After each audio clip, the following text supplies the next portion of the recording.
Hello Taurus, Sun, Moon, Rising, and Venus signs. Kamusta kayo? Sana po ay nasa mabuti kayong kalagayan. Welcome back po sa Star Tarot. Kung bago kayo rito, welcome din kayo. Thank you for your support. I truly appreciate it. God bless you all. We have channel. Ayan, you are a channel through which healing energy reaches the world. Ayan. So, parang ano to, no? Parang ginagamit kayo ngayon ng Divine Universe to be a channel, to be the conduit.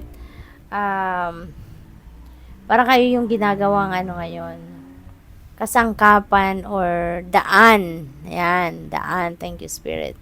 Para kayong ginagamit na daan para maiparating ng Divine Universe yung kanyang healing energy, no, sa mundo, sa mga tao. Yung ganon. Kaya, pwede na kayo ay healer.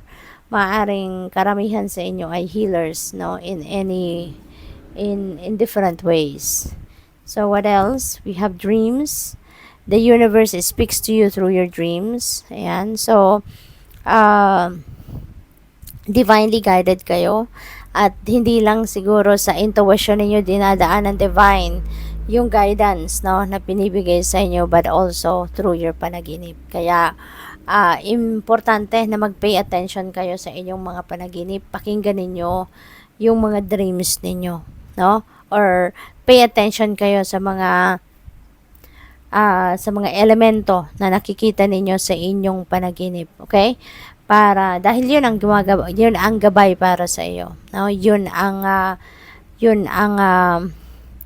magli-lead sa inyo towards something na dapat ninyong marating or dapat ninyong mapuntahan. No limitations. You are a celestial being with unlimited potential. There is so much for you to share. Ayan, isa na dyan, ano, yung pagiging healer ninyo. Isa na dyan yung panggagamot, no? Maaari din ang iba sa inyo dito could be a motivational speaker. Maaari ang iba sa inyo rito is spiritual guide, spiritual counselor, mentor, no? Kaya marami kayong na-share sa iba na mga impormasyon, wisdom, lessons in life na napulot din ninyo sa buhay ninyo in the past, no? So, what else? We have 10 of Pentacles. Ayan, napakaganda. Kasi ang iba siguro sa inyo sa ngayon, masasabi nyo nang you are financially stable na, you are financially secured na.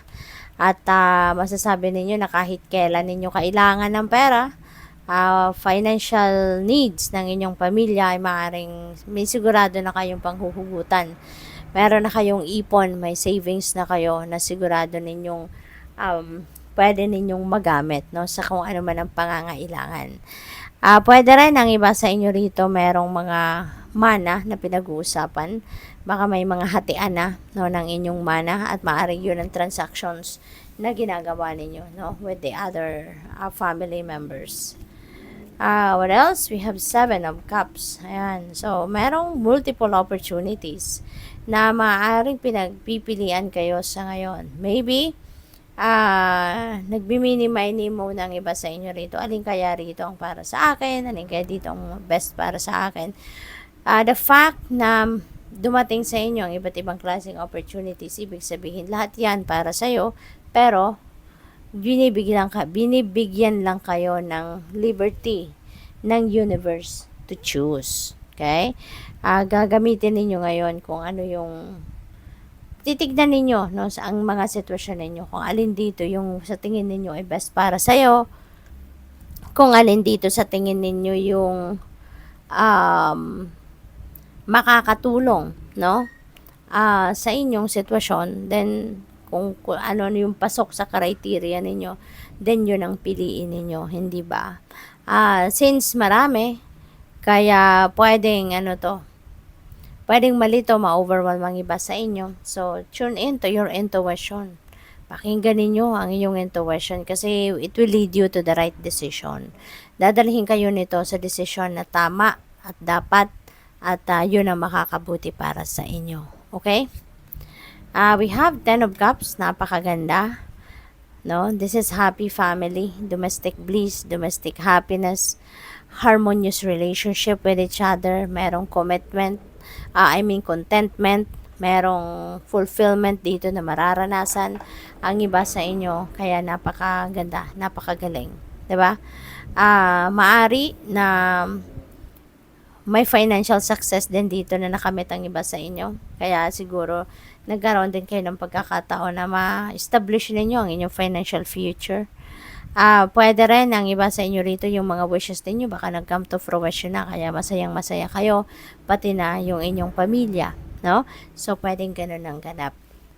Kung meron mang mga pag-aaway rito, kung meron mang hindi pagkakaintindihan, mga diskusyon, rest assured, no, na that will be fixed, no? Kaya magiging masaya na kayo. We have Magician. Ayan, so napakaganda kasi si Magician is new beginning energy. So, ibig sabihin dito na meron kayong sisimulang bagong chapter, meron kayong bagong istorya sa buhay ninyo na bubuuin ninyo, kumbaga, no? And this is related doon sa ninyo, pagtalikod ninyo sa inyong procrastination, sa doubts, no? Sa pagdadalawang isip. At kung ano man ito, no? Pwedeng ito na yung pagsisimula ninyo ng first steps para doon sa inyong mga pangarap, para makalapit kayo sa pagtupad ng inyong mga pangarap, pagtupad ng inyong mga goals. Ngayon, parang handa na kayo, no? Pagtaas ng kamay ni Magician, nagsisignal, no, na siya ay handa na. Siya ay moving forward na at magsisimula ng mag-take action sa kung ano man ang gusto niyang marating, no?